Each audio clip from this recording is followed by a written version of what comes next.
The NFL is no stranger to journeymen who bounce from team to team, but no one did it better than Ryan Fitzpatrick. Fitzpatrick looks that way, in the end zone, touchdown! With a Harvard degree in one hand and a cannon arm in the other, Fitzpatrick carved out one of the most unpredictable and downright fascinating careers in NFL history.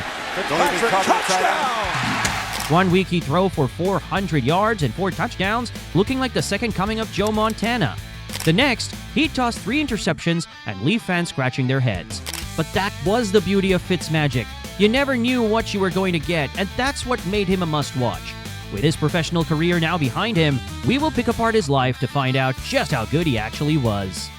Ryan Fitzpatrick's journey to NFL fame began in Gilbert, Arizona, where he was born on November 24, 1982. Growing up in a sports-loving family, Fitzpatrick was the youngest of 4 boys, and competition was a way of life in the Fitzpatrick household. His father, Mike, was a real estate agent, and his mother, Lori, was a nurse. But it was clear early on that Ryan was destined for something extraordinary. From a young age, Fitzpatrick displayed a natural talent for sports, excelling in football, basketball, and baseball. But it wasn't just his athleticism that stood out, it was his brain. Fitzpatrick was a straight-A student, showing a knack for problem-solving and leadership that would later define his NFL career. At Highland High School, Fitzpatrick became a local legend, leading his football team to a state championship as a senior. But what truly set him apart was his academic prowess, with a near-perfect SAT score and a GPA that made Ivy League schools take notice. While most high school football stars dream of playing from powerhouse programs like Alabama or Ohio State, Fitzpatrick had his sights set on something different. Despite throwing for over 4,000 yards and 35 touchdowns in his high school career, Fitzpatrick's recruitment was relatively quiet compared to other top prospects. His academic prowess, boasting a near-perfect SAT score and a stellar GPA, made him a prime candidate for elite universities. But his football talent was undeniable. Harvard, with its rich academic tradition and competitive football program, emerged as the front-runner. Fitzpatrick's decision to attend Harvard wasn't just about football. It was about balancing his love for the game with his commitment to education. With Neil Rose serving as starting quarterback for the 2001 and 2002 seasons, Ryan only had 5 starts for the Crimson, but that didn't stop him from giving everyone a taste of what he could do. He recorded 1,155 passing yards with 8 touchdowns and no interceptions to go along with 523 rushing yards and 5 touchdowns. Things really began to heat up once Rose graduated and Fitzpatrick secured the role of starting quarterback. That year saw him carrying the Harvard Crimson to an 8-2 record as he dissected defenses with his killer arm. He completed 174 of 281 passes for 1,770 yards and 13 touchdowns, and that was just the beginning. Fitzpatrick was also a nightmare for defenses on the ground, rushing for 448 yards and 5 touchdowns on 104 carries. His ability to extend plays with his legs and make something out of nothing became a hallmark of his game. One of the defining moments of Fitzpatrick's junior year came in Harvard's rivalry game against Yale, known as The Game. With Harvard trailing 21-10 late in the 4th quarter, Fitzpatrick engineered a stunning comeback. He threw a 20-yard touchdown pass to bring Harvard within striking distance, then capped off the drive with a 3-yard touchdown run to tie the game. But Fitzpatrick wasn't done. In overtime, he scrambled for a 15-yard touchdown to seal a 35-23 victory, cementing his legacy as a clutch performer. By the time he became a sophomore, he doubled down on the heroics as seen in a game against Dartmouth. It was another clutch game for Fitzpatrick, who was responsible for 4 touchdowns in Harvard's 39-34 victory. By the end of his time at Harvard, Fitzpatrick had established himself as one of the most exciting players in the Ivy League. Both his junior and senior years saw him earning first-team All-Ivy League honors and being named the Ivy League Offensive Player of the Year, becoming the first Harvard quarterback to win the award since 1987. Ryan Fitzpatrick's draft day in 2005 was far from the glitz and glamour often associated with first-round picks. Despite a standout career at Harvard, where he set numerous Ivy League records, Fitzpatrick was not seen as a top-tier NFL prospect. His intelligence, toughness, and dual-threat ability intrigued some teams, but concerns about his arm strength and level of competition kept his stock low. On draft day, Fitzpatrick waited patiently as 249 players were selected before him. Finally, in the 70th round with the 250th overall pick, the St. Louis Rams took a chance on him. Fitzmagic's rookie season in 2005 was a roller coaster of highs and lows, but he knew that being a young quarterback in the NFL meant fighting for a chance to show everyone what you've got. He put in the work at training camp and eventually earned the Rams' third-string spot behind Mark Bulger and Jamie Martin. And that was just the beginning. In Week 6, Bulger sustained a shoulder injury, which thrust Fitzpatrick into the primary backup role. His big break arrived when he replaced an injured Martin in the second quarter against the Houston Texans. What followed was nothing short of magical as Fitzpatrick lit up the field with an outrageous performance. He threw for 310 yards and 3 touchdowns, plus rallying the Rams from a 24-3 halftime deficit to a stunning 33-27 overtime victory. His heroics earned him NFC Offensive Player of the Week honors and a place in history as one of the only 8 players to throw for over 300 yards in their NFL debut. However, the magic didn't last. In his next 3 starts, Fitzpatrick struggled to replicate his debut performance. A brutal 5-interception game against the Vikings and a dismal outing against the Eagles led to him being benched at halftime. By the end of his rookie season, Fitzpatrick's stat line reflected the growing pains of a young quarterback. With 76 of 153 passes for 777 yards, 4 touchdowns, and 8 interceptions, Ryan wasn't looking so hot. The 2006 season was a quiet one for Ryan Fitzpatrick as he saw minimal action behind Rams starter Mark Bulger. His only appearance came in the regular season finale against the Minnesota Vikings, where he entered the game late to help run out the clock in a 41-21 road victory. Fitzpatrick's fortunes changed in September 2007 when the Rams traded him to the Cincinnati Bengals in exchange for a 7th-round pick in the 2008 NFL Draft. Fitzpatrick saw a fresh start with the Bengals, and he was prepared to do everything in his power to make it work.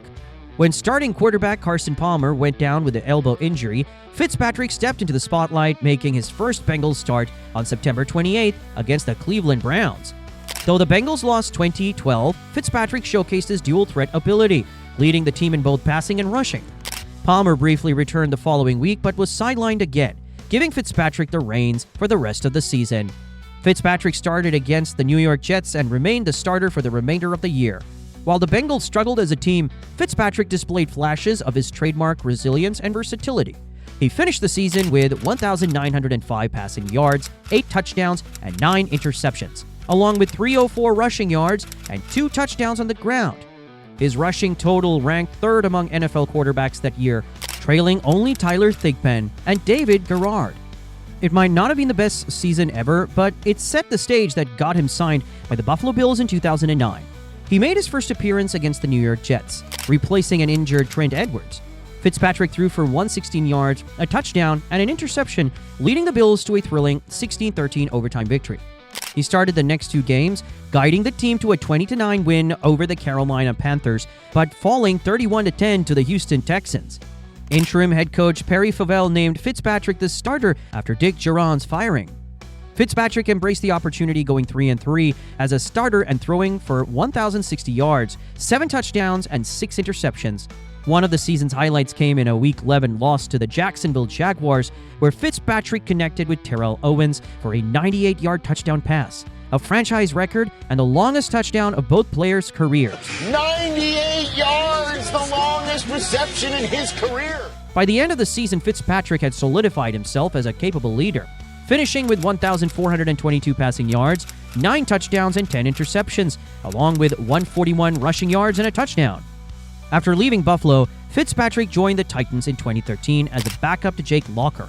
When Locker suffered injuries, Fitzpatrick stepped in, starting 9 games and throwing for 2,454 yards, 14 touchdowns, and 12 interceptions.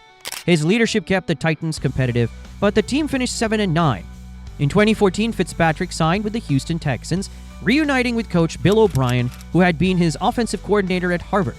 Initially named the starter, Fitzpatrick led the Texans to a 6-6 record, throwing for 2,483 yards, 17 touchdowns, and 8 interceptions. However, after a midseason slump, he was benched for Ryan Mallett.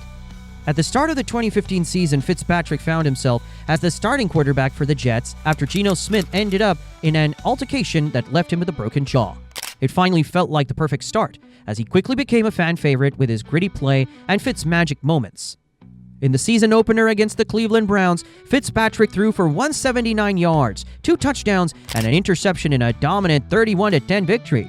He followed that up with another solid performance on Monday Night Football, leading the Jets to a 20-7 road win over the Indianapolis Colts with 244 yards, 2 touchdowns, and an interception.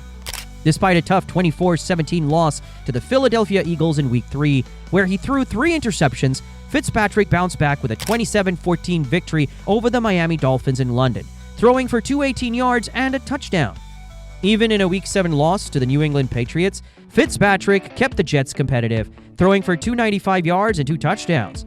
In Week 12, Fitzpatrick celebrated his 100th career start by throwing for 277 yards and 4 touchdowns in a dominant 38-20 win over the Miami Dolphins.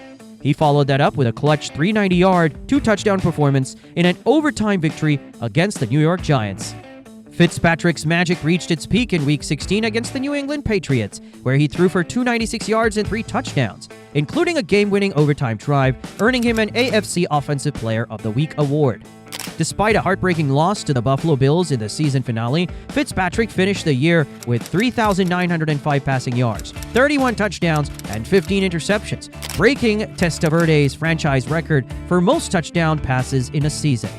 Despite signing a 1-year contract with the Jets in 2016, Fitzpatrick's inconsistency would see him becoming a free agent. The next team to take their chance with Fitzpatrick was the Tampa Bay Buccaneers, who signed him as a backup quarterback for the 2017 season. Fitzpatrick first saw action in Week 6 against the Arizona Cardinals, replacing Winston in the second quarter and throwing for 290 yards, 3 touchdowns, and 2 interceptions in a thrilling 38-33 loss. He made another relief appearance in Week 9 against the New Orleans Saints, completing 8 of 15 passes for 68 yards and a touchdown in a 30-10 defeat. When Winston was ruled out for multiple weeks due to a shoulder injury, Fitzpatrick took over as the starter. He finished the season with 1,103 passing yards, 7 touchdowns, and 3 interceptions, along with 78 rushing yards, proving once again that he could step in and deliver when called upon. Ryan Fitzpatrick's 2018 season with the Tampa Bay Buccaneers began with an unforgettable burst of Fitz magic. After signing a 1-year contract extension, Fitzpatrick became the starter when Jameis Winston was suspended for the first 3 games. In Week 1, Fitzpatrick lit up the New Orleans Saints, throwing for a career-high 417 yards and 4 touchdowns, while adding 36 rushing yards and another score in a thrilling 48-40 road victory. He followed that up with another stellar performance in Week 2, throwing for 402 yards and 4 touchdowns in a 27-21 win over the Philadelphia Eagles, securing his second straight NFC Offensive Player of the Week award. The magic faded in Week 4 against the Chicago Bears as Fitzpatrick struggled, throwing for just 126 yards and an interception before being benched for Winston, who had returned from suspension. He finished the season with 2,366 passing yards, 17 touchdowns, 12 interceptions, and a career-high passer rating of 100.4 to go along with 36 carries for 152 yards. In search of a starting quarterback role, Fitzpatrick would sign his next contract with the Dolphins for the 2019 season. What was supposed to be a fresh start with a new team turned sour after a disastrous 3-interception game against the New England Patriots that led to his temporary benching in favor of Josh Rosen. However, Fitzpatrick reclaimed the starting role in Week 6 and quickly reminded everyone why he was nicknamed Fitzmagic. He led the Dolphins to their first win of the season in Week 9 against the New York Jets, throwing for 288 yards and 3 touchdowns. Capped off the season with a 320-yard, 2-touchdown performance in a 27-24 victory over the Patriots, denying New England a first-round bye and becoming the only quarterback to beat Tom Brady with all 3 of the Patriots' division rivals. Fitzpatrick began the 2020 season with a rocky start, throwing 3 interceptions in a Week 1 loss to the Patriots. However, he quickly rebounded, delivering standout performances like a 328-yard, 2-touchdown game against the Bills and a 3-touchdown outing in a 31-13 win over the Jaguars. Despite a strong play, Tagovailoa was named the starter after Week 7, but Fitzpatrick remained ready when called upon. He stepped in during a Week 11 loss to the Broncos and later led the Dolphins to a 20-3 victory over the Jets in Week 12. His most memorable moment came in Week 16 against the Raiders, where he replaced Tagovailoa in the fourth quarter and orchestrated a game-winning drive, capped by a 34-yard completion and a face mask penalty that set up the winning field goal. However, his season with the Dolphins was cut short when he was put on the COVID-19 list as the team got eliminated from playoff contention. With over a decade's worth of NFL experience, Fitzmagic made a final move with a 1-year contract with the Washington football team. But that was cut short after he suffered a hip injury, which led to his retirement. So how good was Ryan Fitzpatrick? Throughout his career, Fitzpatrick played for 9 teams as one of the league's best journeymen.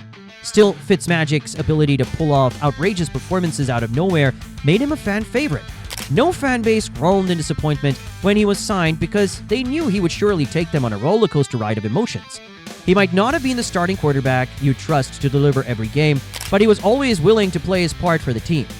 How would you rank Fitzmagic on your list of journeymen? Let us know in the comments below, and as always, don't forget to like and subscribe for more football content. Peace out!